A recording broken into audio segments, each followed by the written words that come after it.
L'aéronautique est à la croisée des chemins. Elle doit se réinventer ou elle sera clouée au sol par l'urgence climatique. L'avion de 2050 ne sera pas juste une version améliorée de l'A320. Nouveaux matériaux ultra légers, architecture de rupture, nouvelle propulsion. On va explorer les pistes technologiques concrètes pour continuer à voler. Et pour en parler, voici Anne Danquin. Elle est directrice scientifique du domaine matériaux et structures à la direction scientifique générale de l'ONERA. Voici Philippe Baumier, il est directeur aéronautique de la direction du programme aéronautique DTP/AE de l'ONERA. Et parce qu'un avion a besoin d'une escale, nous poursuivrons dans une deuxième partie avec Yanaël Billard du groupe ADP pour comprendre comment l'aéroport devient un hub énergétique. Mais tout de suite, votre modérateur, c'est Guéric Poncé du journal Le Point, et le tout sous vos applaudissements. Merci beaucoup Boris. Bonjour à toutes, bonjour à tous. Merci d'être là. Et je suis très heureux de recevoir d'éminents représentants de l'ONERA, puisque c'est un organisme dont je trouve on ne parle pas assez. C'est passionnant ce que vous faites. Et vraiment, vous menez des recherches de pointe. Il suffit de visiter les laboratoires, les souffleries, les installations d'essai. Vraiment, c'est passionnant et j'espère qu'on va pouvoir en profiter pendant cette session. Alors, hier, on a reçu 3 éminents climatologues qui ont partagé leur ressenti sur l'urgence climatique. Le domaine aérien, c'est l'un des leviers majeurs. Ma question est simple pour commencer. Quel sera l'avion de 2050 et quels sont les leviers à notre disposition? Bonjour. Peut-être avant de répondre à la question, regardons brièvement le passé au travers de 3 chiffres. En l'espace de 40 ans, la consommation des avions a été réduite de 70 à 80%. En termes de litres de carburant par kilomètre et par passager. Aujourd'hui, les meilleurs avions, les avions les plus économes, font un Paris-Toulouse avec moins de 3 litres par 100 km et par passager. Deuxième chiffre, peut-être celui du bruit. Le bruit a été, pendant cette période, réduit de 20 décibels, ce qui est assez énorme. Hein. Ça fait à peu près une réduction d'un facteur 4.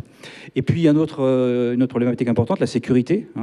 Il y a quelques années, la DGAC, Direction Générale de l'Aviation Civile, a produit un rapport indiquant une réduction du nombre d'accidents fatals liés au trafic aérien de 8 à 9% par an, ce qui fait quand même un facteur 20 depuis 1987. Donc voilà, des chiffres qui sont quand même intéressants.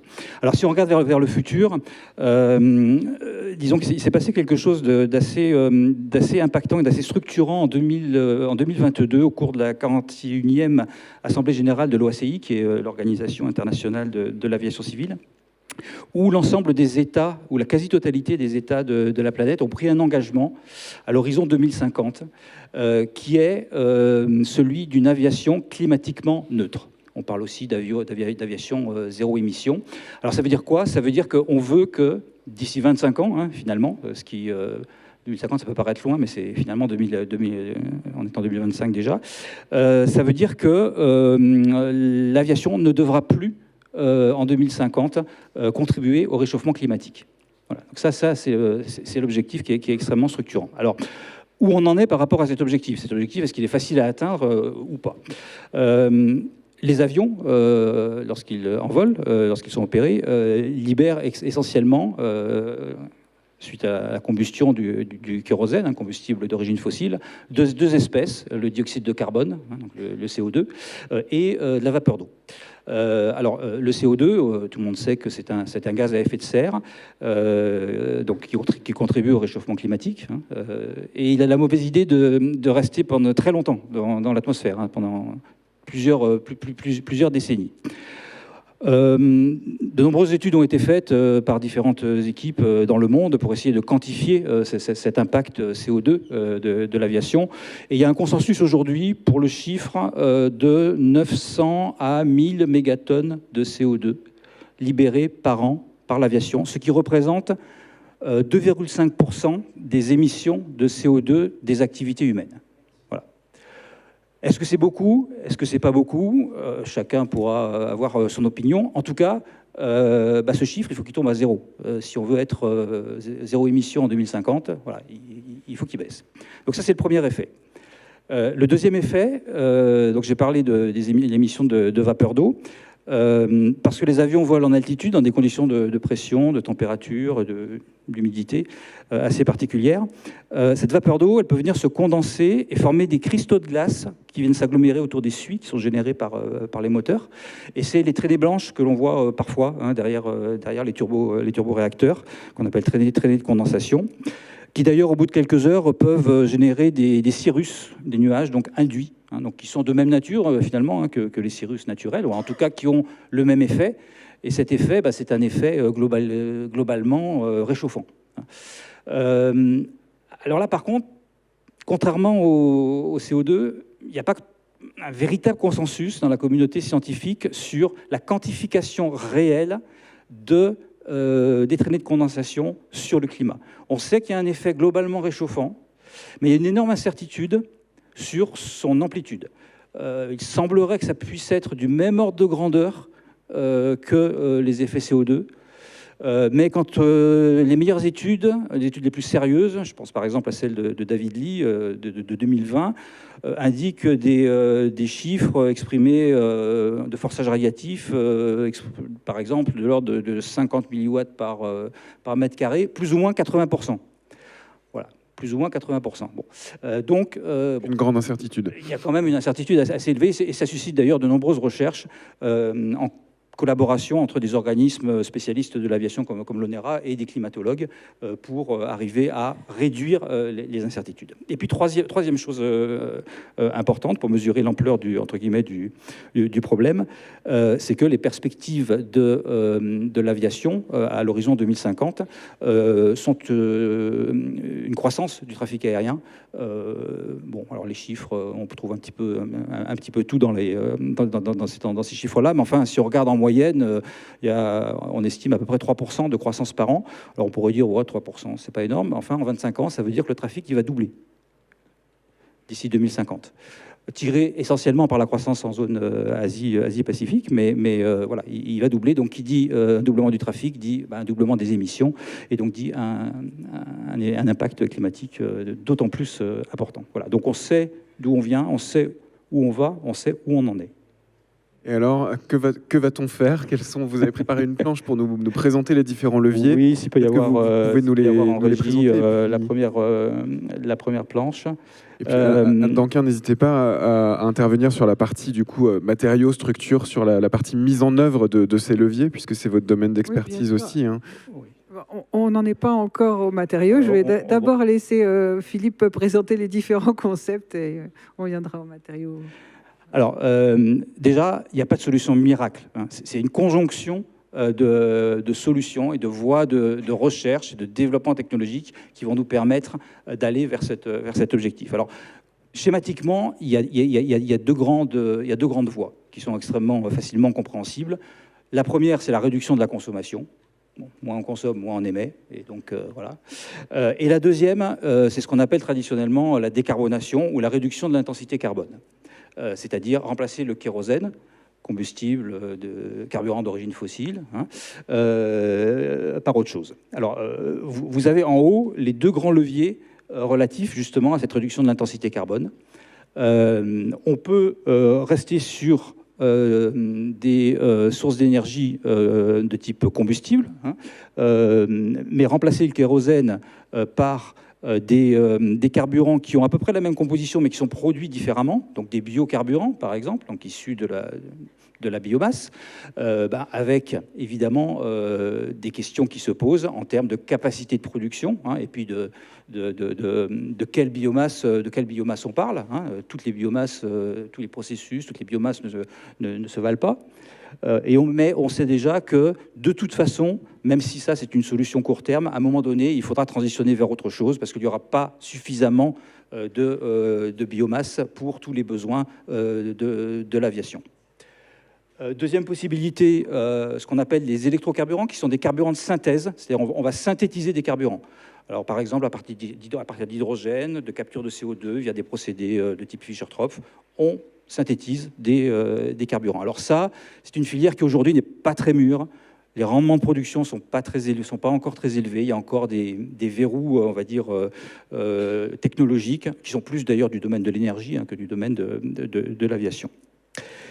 Et puis tant qu'à faire, à utiliser l'hydrogène, pourquoi en faire un carburant et le brûler? Pourquoi ne pas l'utiliser directement comme combustible dans les avions, hein, dans une chambre de combustion, puisque l'hydrogène, lorsqu'il brûle, il produit que de la vapeur d'eau, donc c'est du coup un combustible complètement décarboné.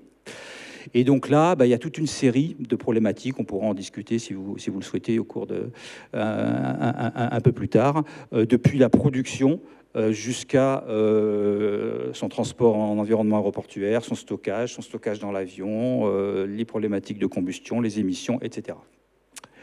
Mais ça, c'est une voie, je dirais, c'est un petit peu la voie rêvée, mais plutôt à un horizon long terme.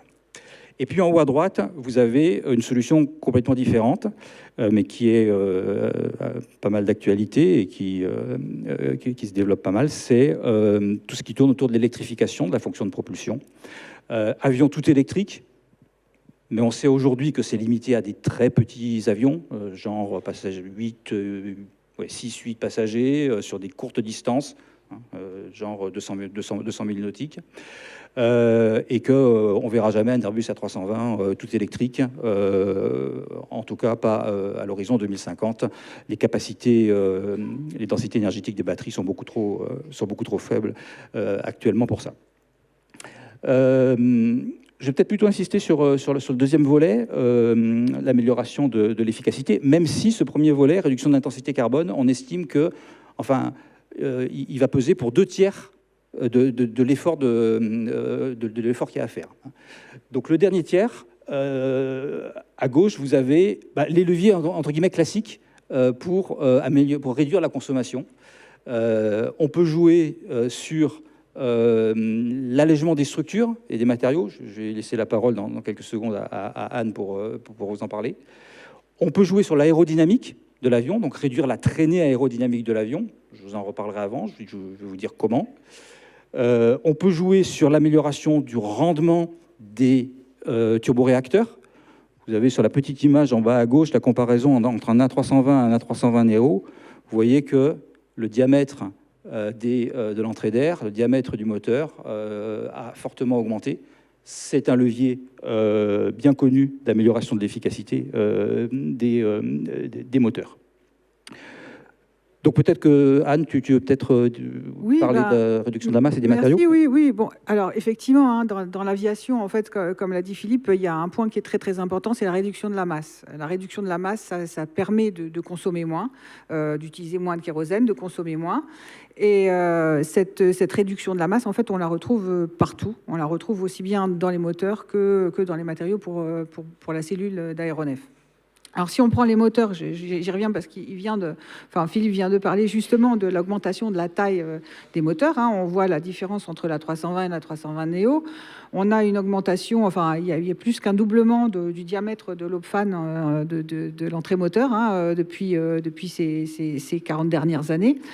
Et puis on va encore plus loin. En fait, c'est pourquoi on augmente en fait l'entrée de ces aube-fans, c'est parce qu'en fait on améliore le rendement de la turbomachine en améliorant en fait la quantité d'air, enfin le ratio entre la quantité d'air qui passe par l'aube de la soufflante qu'on voit à l'avant des avions et puis la quantité d'air qui est utilisée dans la combustion. Ça fait donc une poussée qui est plus importante au niveau du turboréacteur. Et donc, plus le turboréacteur est grand, et meilleur est ce rapport. Et on en arrive à des diamètres qui sont très importants. Et on est toujours en fait en compétition avec le poids, c'est-à-dire que plus on augmente le diamètre de la machine, de la turbomachine, et plus le poids est important. Donc on en arrive à des solutions comme par exemple le LEAP, le moteur RISE, le dernier moteur que Safran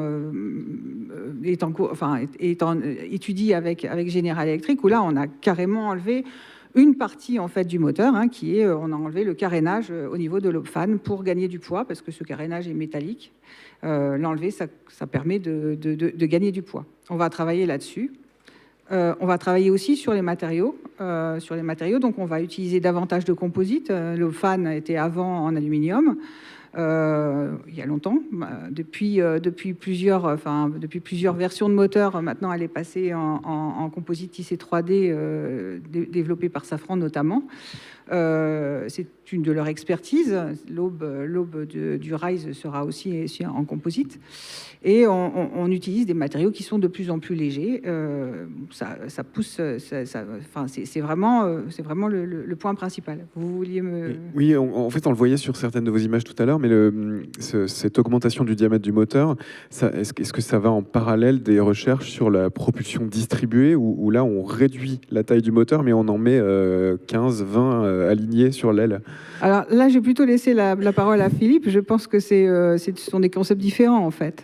C'est des implémentations différentes d'un même constat et d'un même concept qui est écrit dans les équations très simples de la mécanique des fluides dès le départ. C'est qu'en augmentant le débit, globalement, on gagne en poussée à isopuissance. Donc, effectivement, on peut rester sur un nombre limité de moteurs, par exemple 2 moteurs, mais du coup avec des diamètres très élevés. Ou alors on peut mettre, entre guillemets, plein de petits moteurs. Et donc on augmente le débit, et ça c'est aussi intéressant. Et ça c'est permis notamment grâce à de la propulsion électrique ou hybride.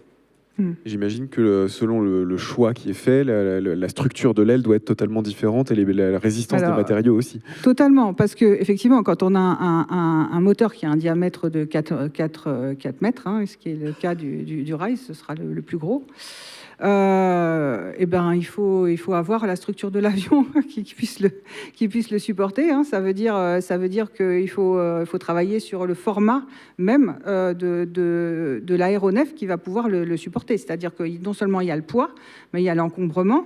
Évidemment, on peut pas laisser traîner un moteur par terre. Il faut un minimum qu'il soit au-dessus du sol. Il faut que la structure de l'avion puisse le supporter. Et donc tout ça, ça va travailler effectivement. Ça va influer sur le design même des avions et donc les concepts qu'on étudie en avant-projet, notamment à l'ONERA. Et alors, pour les enjeux de structure et de matériaux, le choix du carburant aussi est une décision lourde de conséquences, puisque l'hydrogène, notamment, doit être conservé à une température très basse. En particulier pour l'hydrogène. Je pense que pour les SAF, il y a certainement quelques influences peut-être au niveau de la corrosion. Enfin, les SAF, les carburants alternatifs basés sur la biomasse.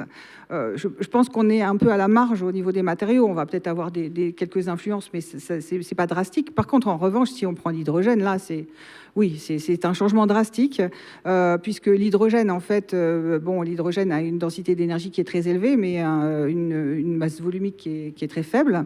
En fait, par exemple, si on arrive à comprimer l'hydrogène à 700 bars à l'état gazeux, on a à peu près 7 litres d'hydrogène, 7 kilos d'hydrogène qui correspond à 1 litre de kérosène.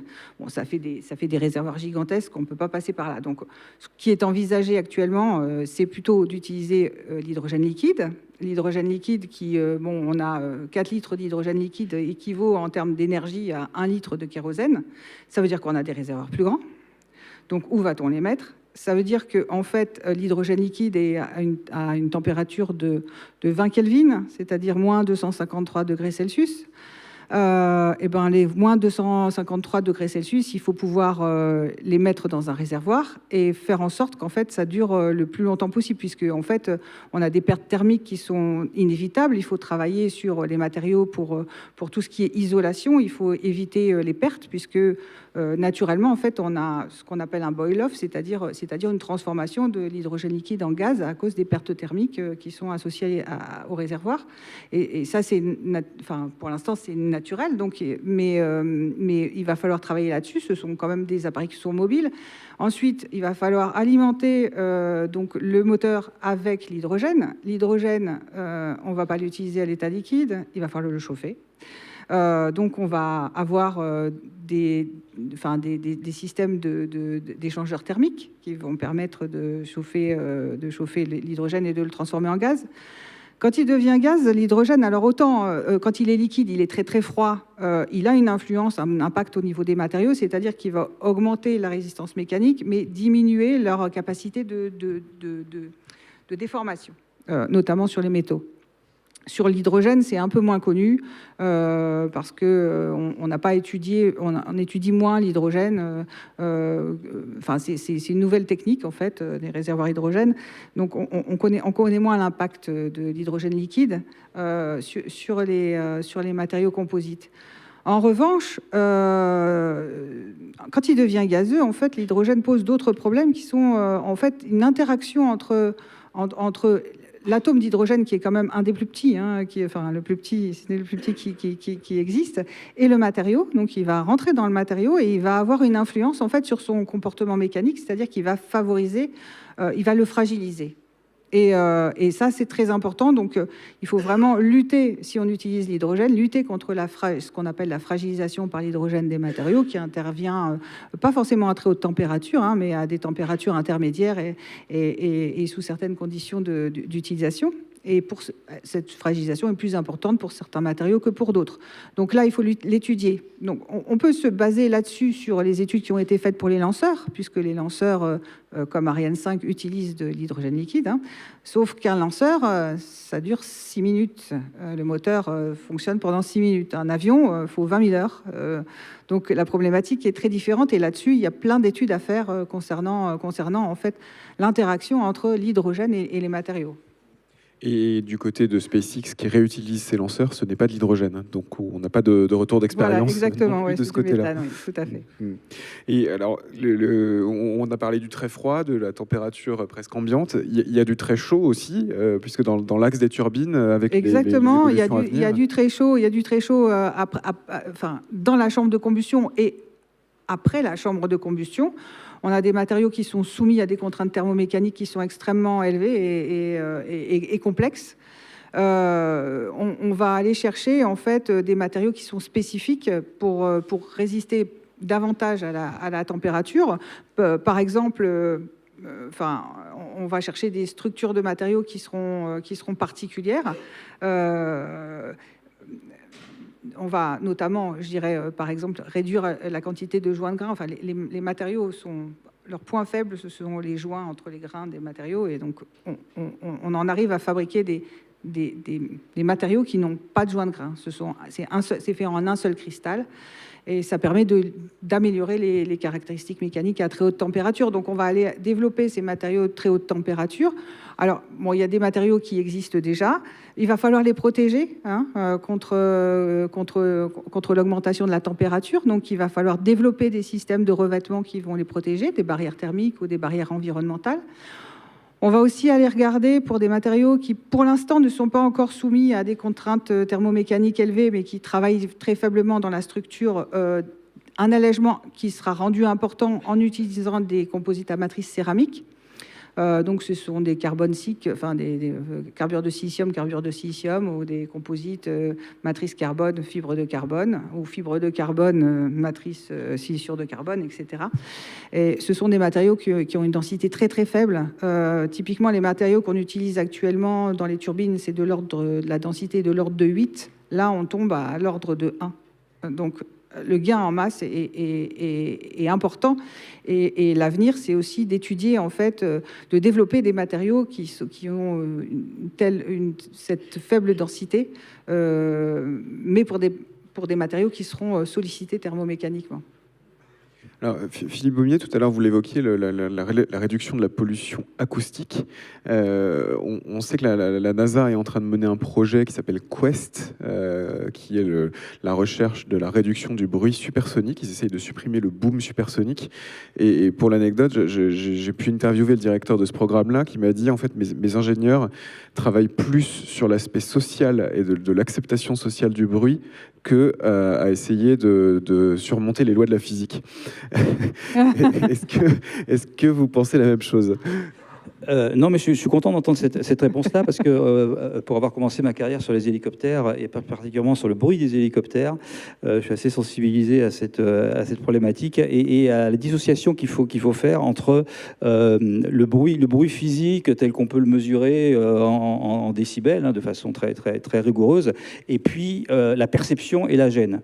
Et il y a une différence entre les deux. Et le problème, c'est qu'aujourd'hui, justement, on ne sait pas bien faire ce lien entre les deux. deux. Alors pour revenir au programme Quest de la NASA, donc effectivement c'est un programme de recherche autour de l'avion supersonique. Ce qu'il faut savoir, c'est qu'aujourd'hui, un avion supersonique n'est pas autorisé à survoler les terres.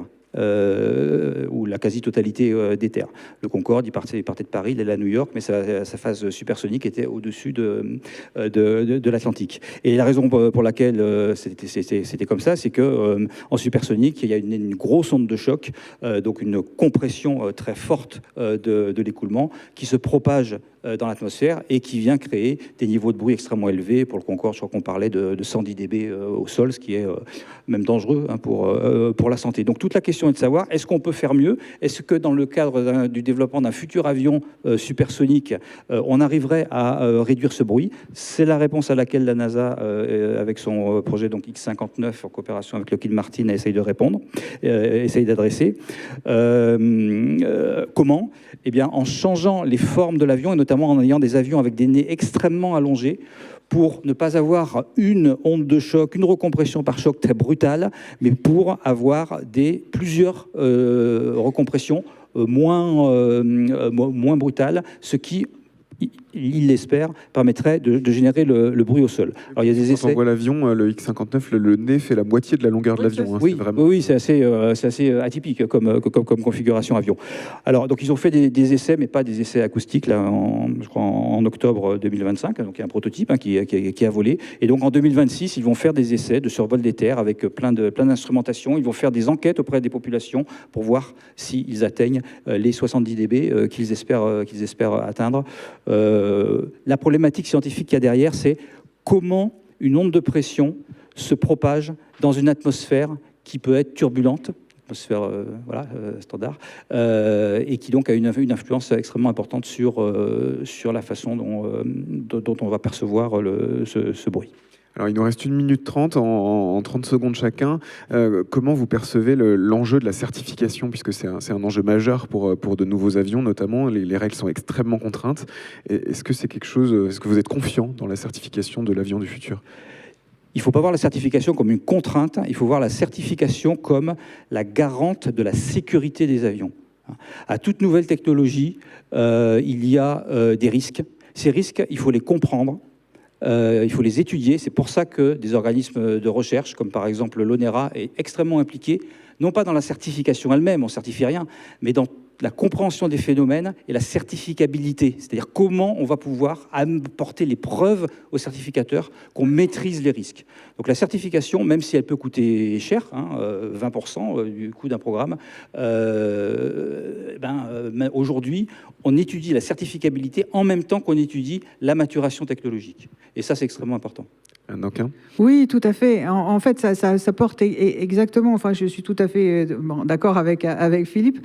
En fait, quand on a un nouveau matériau, typiquement, ou une nouvelle technique de production, comme par exemple, on va parler de fabrication additive, c'est une technique qui est de plus en plus utilisée au niveau de l'aéronautique. Eh bien, il va falloir d'abord comprendre ce qui se passe pour bien modéliser le comportement du matériau, comprendre l'influence des défauts qu'on peut avoir sur le comportement global du matériau. Et ça nous permet de diminuer les marges de dimensionnement et ça nous permet d'améliorer la sécurité et de diminuer les marges de dimensionnement tout en ayant en fait des nouvelles méthodes de production. Merci beaucoup à tous les deux. Merci, on vous applaudit. Merci beaucoup. Et on va partir de l'avion du futur pour atterrir dans l'aéroport du futur. 30 secondes de pause et on reçoit tout de suite Yannaël Billard, directeur de développement durable au sein du groupe ADP. À tout de suite.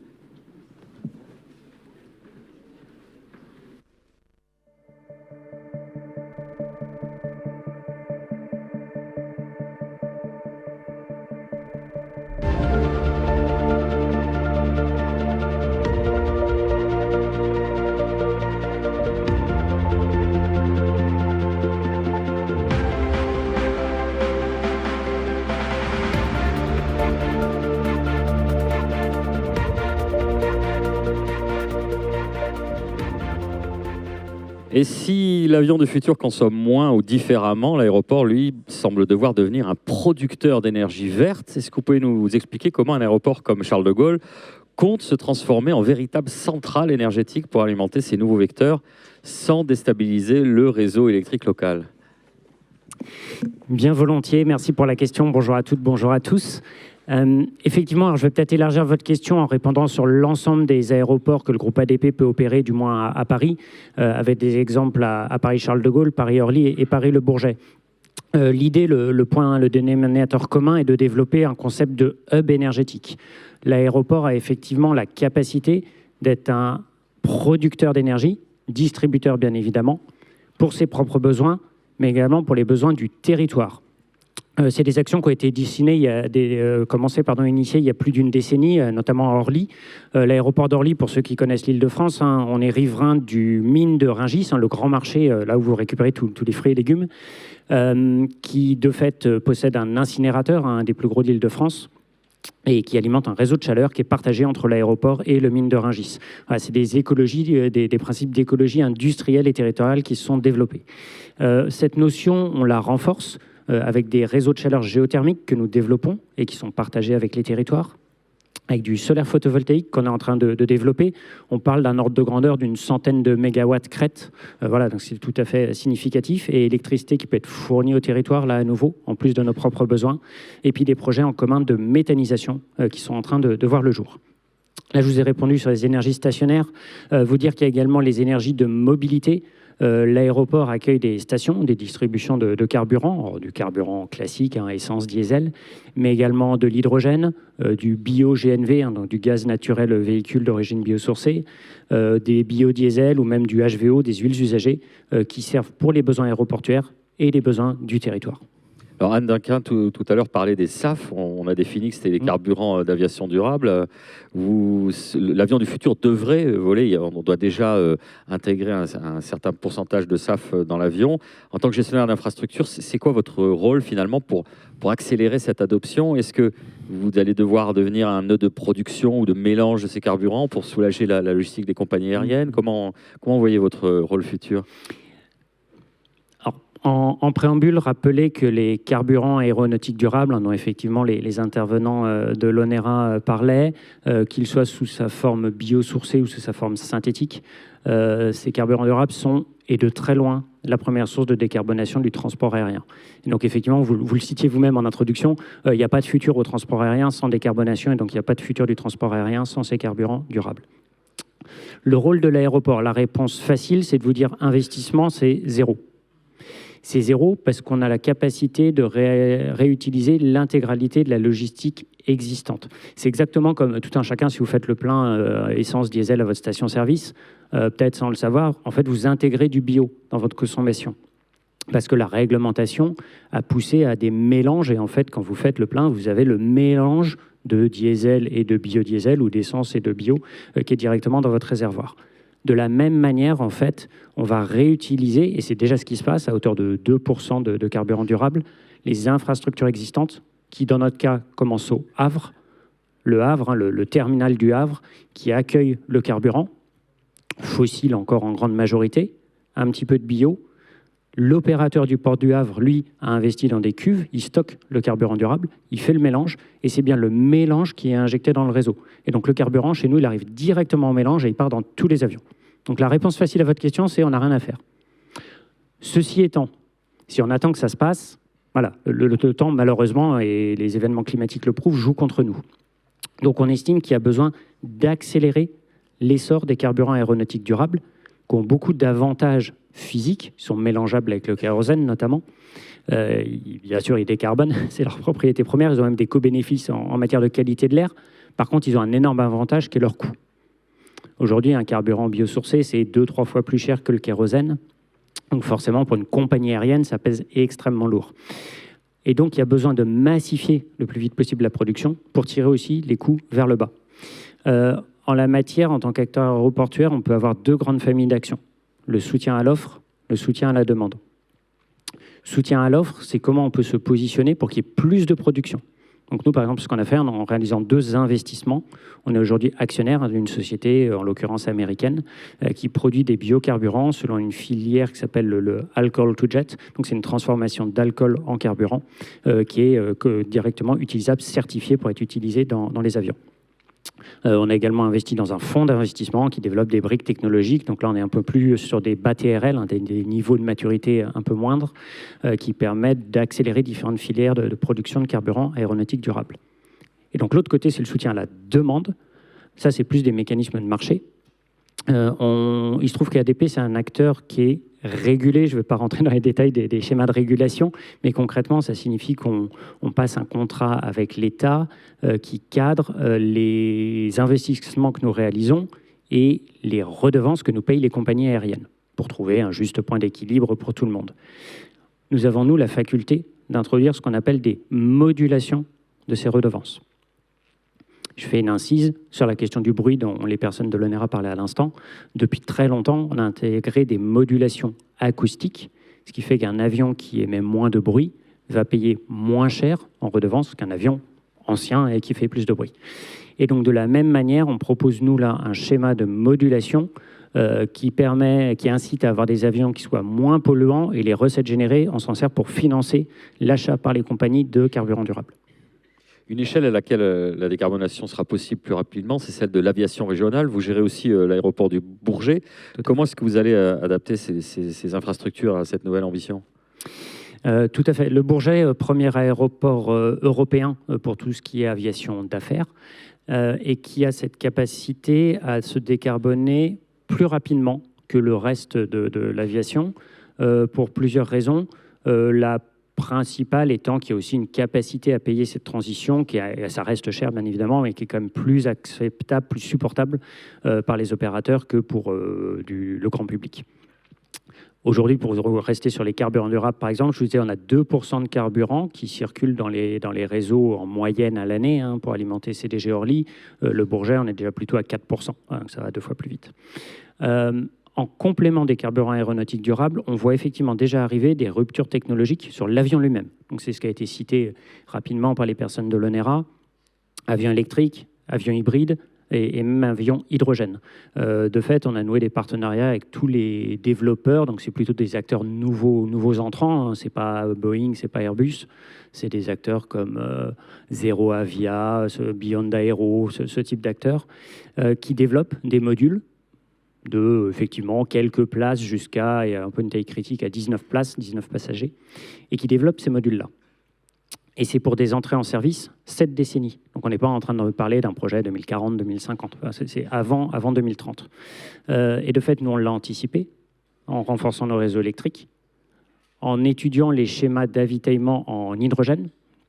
Alors, hydrogène soit sous forme comprimée, soit sous forme liquide, comme l'indiquait l'intervenante précédente, et en déployant des points de charge. Donc on a déjà au Bourget et puis dans ce qu'on appelle des aérodromes d'aviation générale, donc c'est tous ces petits aérodromes que vous avez en Île-de-France, des bornes de recharge. C'est des bornes de recharge qui peuvent être utilisées pour charger un véhicule, un engin aéroportuaire ou un avion électrique. Exemple type, école de pilotage. Les écoles de pilotage, si vous passez votre brevet de pilote, ça peut s'électrifier extrêmement rapidement. Dernière question, en 1 minute, on a vu avec l'ONERA qui travaille à alléger l'avion pour qu'il émette moins en vol. Une partie significative des émissions va se jouer au sol ou lors des phases d'approche. Sur quel levier vous pouvez agir, vous, au niveau de l'infrastructure aéroportuaire, pour aider les avions actuels et futurs à consommer moins dès qu'ils touchent le tarmac ? Alors, on entre effectivement là dans une zone où la capacité d'influence de l'aéroport est plus directe que sur les carburants. Pour fixer les ordres de grandeur, les émissions de CO2, ce qu'on appelle au sol, donc les véhicules, les engins et puis l'avion quand il roule, ça va être, dans notre cas, nos aéroports, ça va être de l'ordre de 400 000 tonnes de CO2 par an. C'est à peu près 10 fois plus que les émissions de l'aéroport pour nous-mêmes. Voilà. Bon, et c'est quand même, il y a encore un facteur bien moindre par rapport aux émissions en vol. Les leviers d'action, c'est l'électrification, bien évidemment. Tous les postes avions sont déjà électrifiés et on est en train de déployer des unités de chauffage et de climatisation électrique également. La raison, je ne sais pas si c'est un concept qui est très connu, c'est qu'en fait, un avion qui est stationné, si vous ne mettez pas d'énergie à bord, très vite, il va devenir excessivement chaud ou excessivement froid selon la saison. Et vous êtes obligé de le climatiser ou de le réchauffer. Et par défaut, c'est un moteur auxiliaire qui est à l'arrière de l'avion qui est utilisé. Vous verrez une petite tuyère à l'arrière. Et en fait, ça fonctionne avec du kérosène. Donc, si vous ne vous apportez pas une solution électrique décarbonée, vous continuez en fait à émettre énormément, même quand l'avion est arrêté. Donc ça, électrification extrêmement rapide et déploiement des climatisations et chauffages électriques. On incite également, avec des solutions de caméra thermique qu'on est en train de déployer, les compagnies justement à savoir qu'ils ont oublié, que le pilote a oublié d'éteindre son moteur, parce qu'il ne l'entend pas forcément. On incite les compagnies à travailler sur leur roulage. Donc le roulage a été déjà extrêmement optimisé. Diminution des temps de roulage, des concepts d'éco-conduite sur lesquels les pilotes des compagnies aériennes travaillent. Et puis enfin, une notion qui est ce qu'on appelle N-1 moteur, ce qui signifie qu'un avion, quand il roule, on peut faire en sorte qu'il éteigne un moteur, qu'il roule avec un moteur en moins pour économiser du carburant. Merci beaucoup, Monsieur Billard. On avec vous grand applaudit. plaisir.